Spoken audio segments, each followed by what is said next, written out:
Eu queria orar mais uma vez, então, pedir a Deus e o Santo Espírito do Senhor que nos conduza no estudo da palavra. Vamos lá? Senhor, mais uma vez eu quero pedir ao Senhor que o Senhor traga todo o discernimento para que nós possamos, à medida que abrimos a palavra do Senhor, nós possamos compreender. E o Santo Espírito do Senhor, ó Deus, possa nos mostrar aquilo que precisamos mudar, aquilo que precisamos crescer. E que o nosso compromisso nesta noite seja, Senhor, que à medida que o Senhor fala conosco, nós obedecemos a Ti. Que o Senhor nos use, que o Senhor fale aos nossos corações. Esse é o desejo, a vontade e o nosso querer. Nós oramos a Ti, em nome de Jesus. Amém. Vamos lá, gente.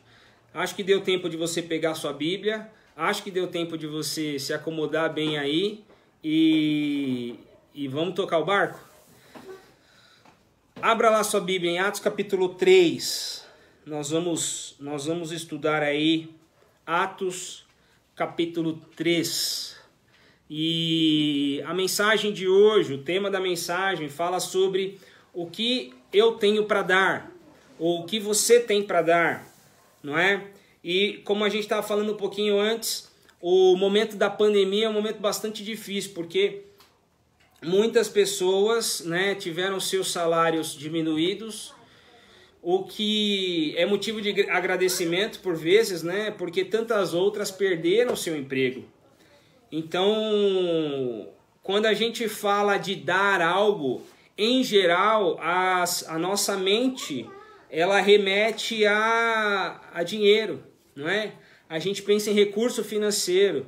E o momento tem sido tão difícil nesse aspecto que a gente, às vezes, né, fica preocupado com o que a gente vai, como é que a gente vai lidar no próximo mês, não é? Mas mesmo assim eu fiz questão de trazer esse texto para nós, essa mensagem para nós, porque eu acredito de fato que nós, como crentes no Senhor Jesus, salvos pelo sangue do Cordeiro, temos algo para dar sempre que alguém nos pede. O que é que você tem para dar? O que é que eu tenho para dar? Nós vamos abrir o texto em Atos, capítulo 3. Se você chegou agora, boa noite. Eu vi aí um pessoal chegando. Boa noite a todos. Que Deus abençoe sua vida. Que a gente possa ter um tempo juntos aqui, bem gostoso, no estudo da palavra.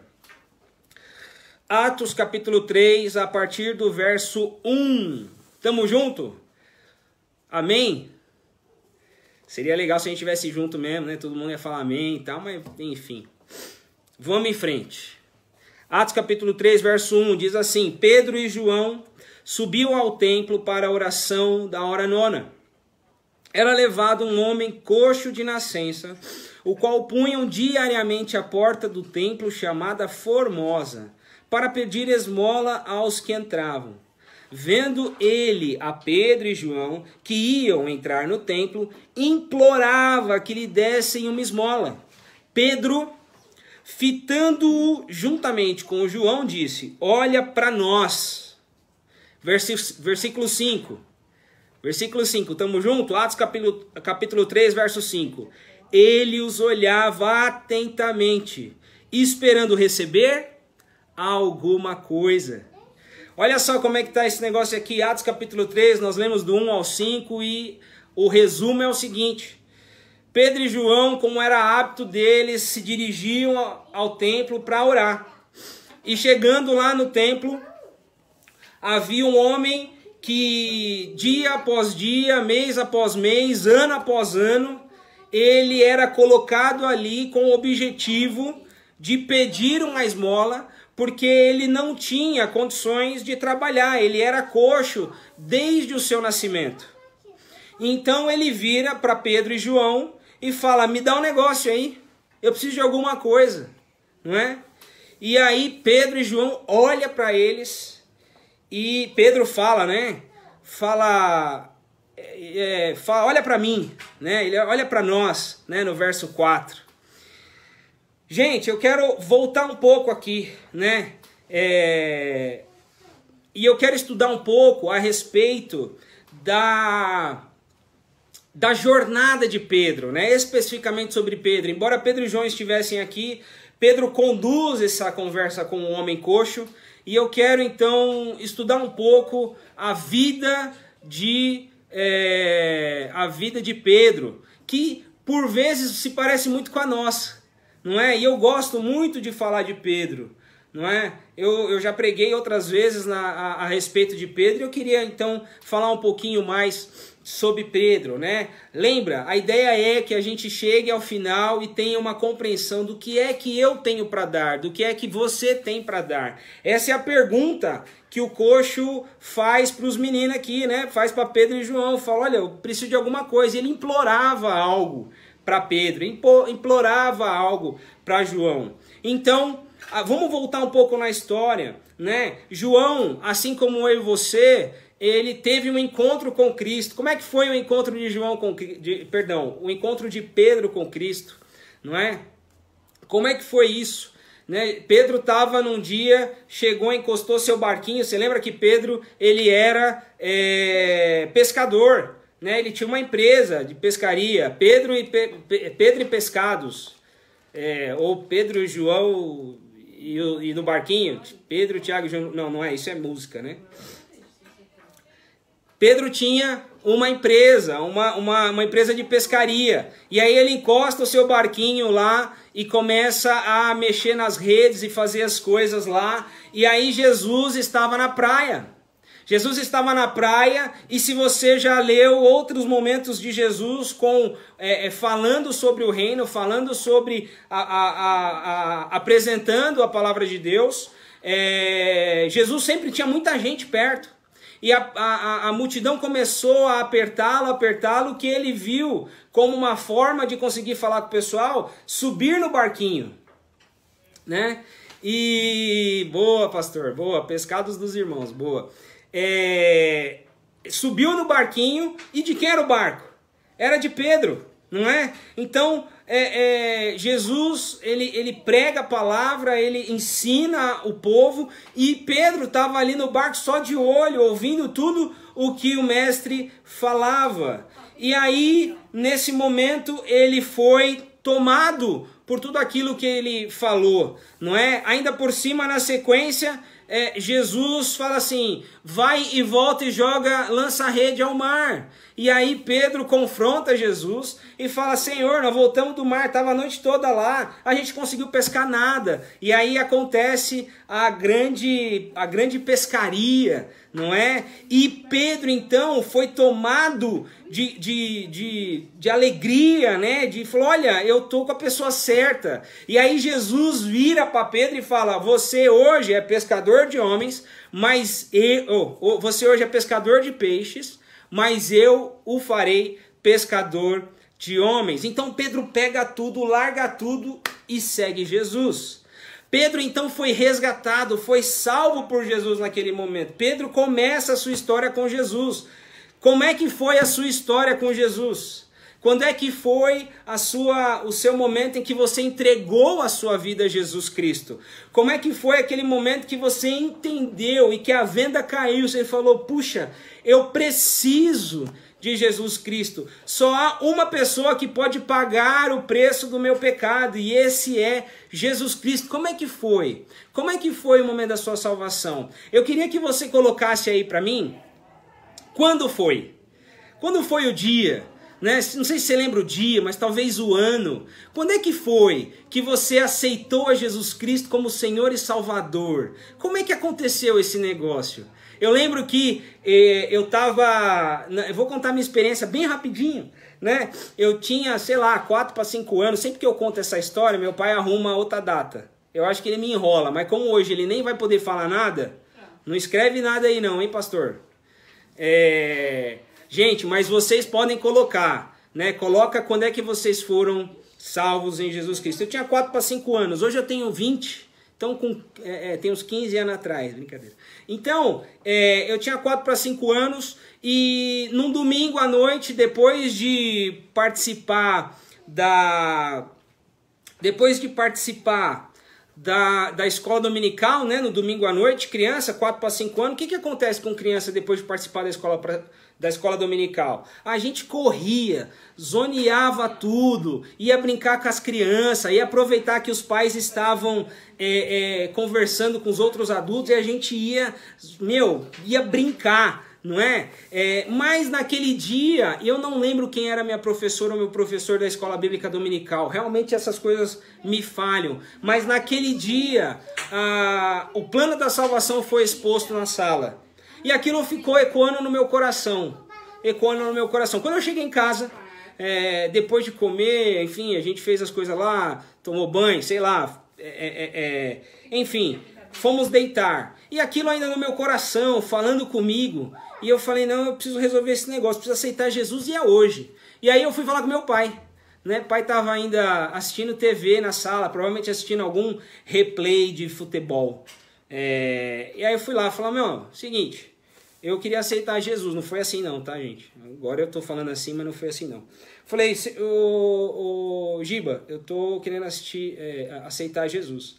Aí ele falou assim, menino, agora não é hora não da gente conversar.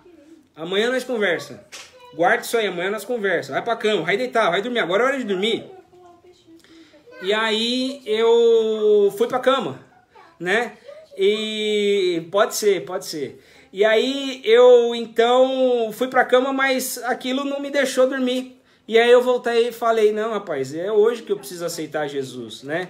Eu acho que deve ter sido mais ou menos aquele papo entre Samuel e Eli, não é? E aí em algum momento meu pai entendeu que hoje aquele dia era o dia que ele tinha que apresentar a Jesus para mim. Então, naquele dia, com 4, 5 anos, eu entendi que eu precisava de Jesus. Então eu aceitei a Jesus Cristo como Senhor e Salvador da minha vida. A gente começa a nossa jornada com Cristo, não é? Nós todos, do jeito que a gente vem, com o nosso passado, com 4 para 5 anos eu já tinha aprontado, viu, gente? Mas enfim, a gente começa a nossa vida com Deus, com Jesus, não é? A gente não aceita Jesus num dia e no outro a gente é santo.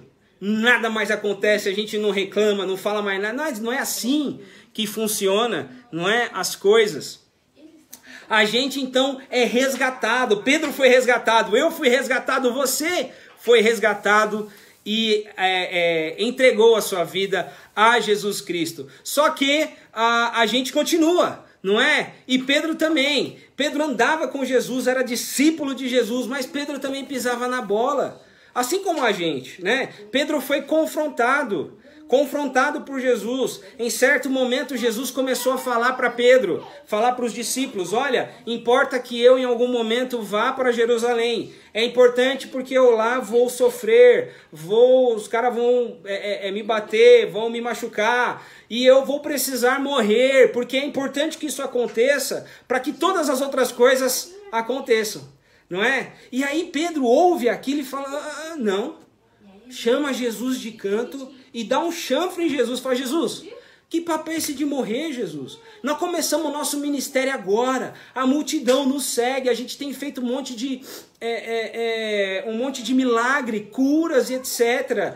As pessoas vêm nos ouvir, a gente está aqui começando esse negócio. E mais, a gente ainda precisa montar um exército, porque afinal de contas a gente precisa se livrar de Roma. Né? A gente só começou, Jesus, para com esse papo de morte. E aí Jesus pega e confronta Pedro. Fala, Pedrão. Não fala Pedrão não, fala arreda-te, Satanás. Não é? Fala assim, você fala das coisas de homens, você não fala das coisas de Deus. Pedro então toma logo um chacoalhão. Já aconteceu comigo. Eu acredito que já aconteceu contigo, não é? A gente no ímpeto de fazer algo bom, né, na nossa cabeça, algo que realmente vai abençoar, a gente põe os pés pelas mãos e aí a gente recebe, a gente é confrontado por Deus, fala, não é por aí, meu filho, não é por aí, não é? E a gente vai caminhando com Jesus. Lembra? Pedro andava com Jesus, caminhava com Jesus, acordava com Jesus, tomava café com Jesus e assim por diante, quer dizer, então, se Pedro foi resgatado, eu fui resgatado.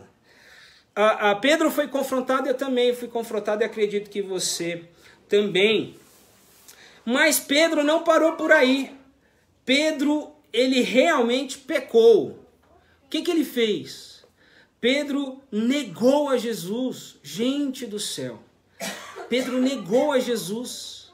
Você deve se lembrar, né? Em determinado momento, né? Numa outra situação, Jesus começa a lavar os pés dos apóstolos. Você lembra desse momento? Jesus começa a lavar os pés dos apóstolos, lava os pés e enxuga com seus cabelos. E aí quando ele chega para Pedro, ele fala assim: Jesus, eu não sou digno de que o Senhor lave os meus pés.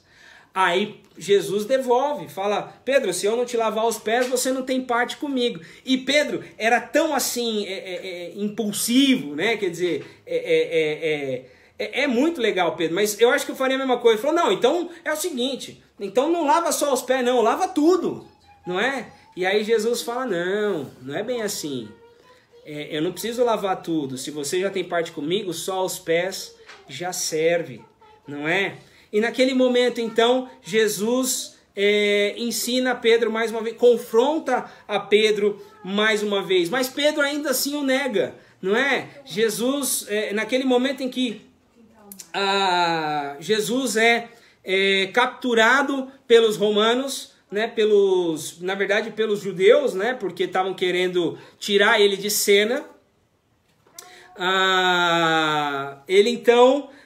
Pedro então,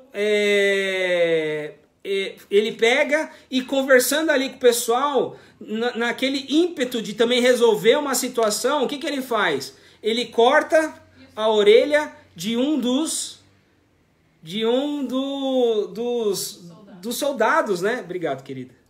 Tem aqui uma memória me ajudando bastante aqui, graças a Deus, né? Ele corta ali a orelha de um dos soldados. Mas naquele momento todo mundo perde um pouco o bom senso, não é? Porque o mestre, alguém que eles não imaginavam que seria capturado, foi capturado. E aí eles saem e vão fazer, e cada um vai para um lugar. Só que aí Pedro começa a andar perto de Jesus, né? Ele começa a ficar observando quais são os passos, e aí o pessoal faz uma reunião para falar sobre Jesus, para julgar a Jesus, né? O Sinédrio se reúne para julgar tudo aquilo que Jesus vinha fazendo. E aí Pedro ali, olha ali, ele fica quietinho, ouvindo o pessoal, e aí alguém vira e fala: não é você aquele que andava com Jesus? Aí Pedro faz o quê? Não, eu? De maneira alguma. Aí ele anda mais um pouquinho e vai lavar as mãos, vai lavar a mão, vai aquecer as mãos, né, no frio. E aí alguém vira e fala para ele assim: mas você estava com Jesus, eu tenho certeza, eu te vi. Aí ele fala: não, eu nunca conheci, mas nunca vi mais magro. Nunca vi Jesus mais magro. E aí ele continua e uma outra pessoa fala: não, mas você fala que nem ele, anda que nem ele, seus 3G, né, sua forma de se relacionar é que nem ele. E aí Pedro novamente fala assim: não, eu nunca vi o cara, não conheço. Gente, naquele momento em que Pedro, pela terceira vez, nega que conhece Jesus, Jesus, sendo julgado, olha para Pedro. E Pedro então se lembra que Jesus havia dito: antes que o galo cante, você ainda me negará 3 vezes. Agora, mesmo cometendo tal pecado contra Jesus, Jesus ainda perdoa a Pedro. Jesus ainda perdoa Pedro. A gente faz isso também. A gente não nega a Jesus talvez de forma verbal, mas por vezes os nossos atos não demonstram de quem somos filho, de que somos filho de um Deus que é vivo.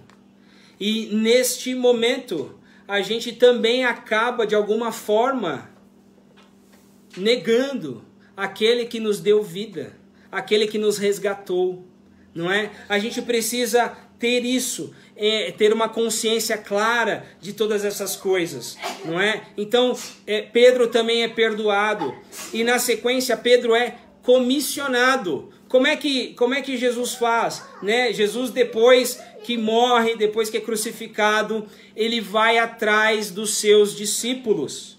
Ele chama Pedro de volta. Ele faz de novo uma grande pescaria. E aí ele confronta Pedro de novo, fala: Pedro, tu me amas?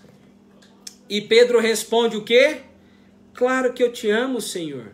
E Jesus fala: então apacenta as minhas ovelhas. Pedro, apacenta as minhas ovelhas. Pedro, tu me amas? Claro que eu te amo, Senhor. Então apacenta as minhas ovelhas. Nós todos passamos, talvez, acredito que todos passamos por isso. Fomos resgatados um dia, graças a Deus. Fomos confrontados ou somos confrontados por vezes, não é mesmo? A gente foi perdoado e nós recebemos uma missão, fomos comissionados.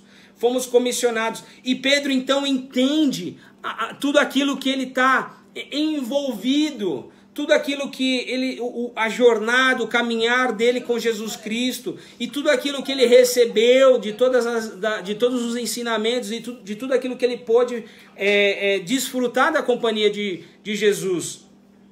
Nesse momento então, a gente retorna para o texto, não é? A gente está em Atos, capítulo 3. Nós lemos do verso 1 ao 5. Eu quero retomar só o 4 aqui. Estamos juntos?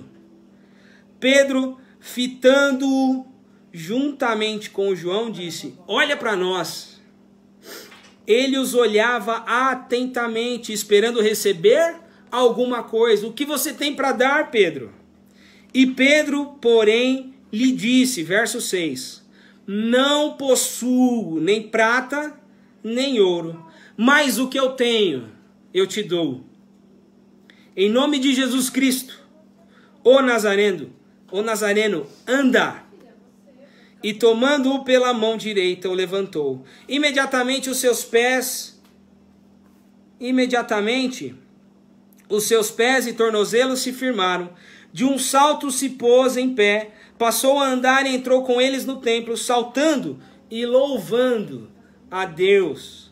Não é? Pedro, então, ele depois de toda essa jornada com Jesus, depois desse caminhar com Jesus Cristo, ele entende que o que ele carrega é muito, muito mais valioso do que qualquer pedra preciosa. O que ele carrega, aquilo que ele tem, aquilo que ele ganhou de Jesus Cristo, vai muito além do que prata e ouro. Aliás, prata e ouro não compram aquilo que Pedro, então, dá para aquele homem. E a gente não pode se enganar, não tem nada a ver com o milagre em si. Quando Pedro, então, fala em nome de Jesus o Cristo, gente, Jesus tinha acabado de ser morto, tinha acabado de ser crucificado, tinha acabado de ser ressuscitado, subido aos céus e falado: olha, ide fazer discípulos de todas as nações.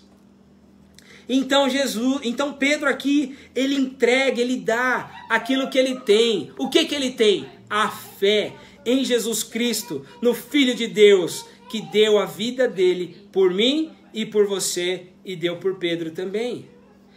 Pedro então entende que não importa aonde ou em que circunstância ele está, ou o que ele carrega, mas o que ele tem para dar, não importa o momento, é esperança. Eu e você, nós carregamos isso. Onde quer que a gente vá, não importa a circunstância, nós levamos esperança. Não importa as circunstâncias, nós levamos amor. Não importa o momento em que se vive, nós levamos paz. Que paz é essa? A paz que excede todo o entendimento. Que amor é esse? É um amor de quem recebeu algo em troca? Não. É um amor sem ser fingido. É um amor gratuito, o mesmo que Jesus deu e tem por nós, né? O que é que eu tenho para dar? O que é que você tem para dar? Não, irmãos, nesse momento que a gente está vivendo, o que a gente pode dar para todas as pessoas, onde quer que a gente vá. E lembre-se, se você é filho do Deus vivo, se você é crente no Senhor Jesus, você está carregando a esperança. Você pode dar a sua fé, você pode depositar um pouco da sua fé naqueles que estão à sua volta. As pessoas esperam de nós uma palavra de esperança, uma palavra de alegria, uma palavra de amor, uma palavra de paz. E a gente pode dar muito além disso. A gente pode apresentar Jesus, o Cristo ressurreto, Jesus, o Filho de Deus, Jesus, o único caminho para a salvação em Jesus Cristo. Fomos resgatados, fomos e somos confrontados, fomos perdoados e fomos chamados, fomos comissionados para falar da palavra de Deus, para anunciar a salvação para todo aquele que deseja conhecer a Jesus Cristo como Senhor e Salvador de suas vidas. E se você está me ouvindo nessa noite e você ainda não aceitou a Jesus Cristo, eu quero te dizer o seguinte. Quando terminar aqui, nós já estamos terminando, tá bom? Quando terminar aqui, você vá para o seu quarto, enfim, vá para um lugar tranquilo e você faça a seguinte oração. Senhor Jesus, feche os olhos e fala assim, Senhor Jesus, me ajuda a entender o plano que o Senhor tem de salvação para a minha vida. Amém. E aí você abre a Bíblia. Pode ser no aplicativo também. No livro de João, capítulo 3, verso 16. Leia lá aquele texto. É um versículo apenas. João, capítulo 3, verso 16. Você pode abrir lá. E aí você lê o que está escrito lá. E você de novo fecha os seus olhos e fala, Senhor Jesus, me ajuda a entender o plano da salvação que o Senhor tem para mim, para a minha vida. Amém. E se você ainda não entender tudo, porque pode ser que você não entenda, você procura a mim, ou procura qualquer querido que está aí, que você conhece, que é da nossa igreja. Nós teremos prazer de apresentar para você a Jesus Cristo. E aí eu posso te garantir que em qualquer momento e por onde quer que você passe, se alguém te pedir algo, mesmo que você não tenha uma moeda para tirar do bolso, você pode abençoar e falar de Jesus, aquele que venceu a morte para nos dar a vida. Amém? Nós estamos caminhando para o final. Eu quero orar com você e também na sequência abençoar para que você possa ter uma boa semana. Vamos orar? Senhor nosso Deus, mais uma vez nós agradecemos a oportunidade de abrir a Tua Palavra e sermos confrontados pelo Senhor para que possamos mudar, crescer, melhorar.